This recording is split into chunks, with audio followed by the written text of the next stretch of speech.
This book is all about sloths. Arms. A sloth has very long arms that help it climb trees. Feet. A sloth has curved feet that help it grasp tree branches. Fur.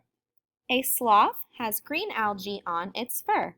This gives them a good camouflage in their surroundings. Neck.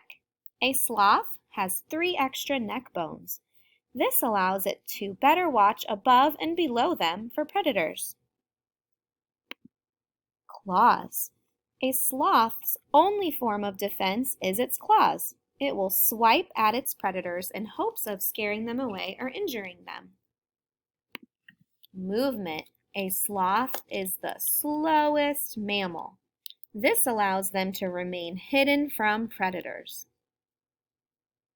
The end.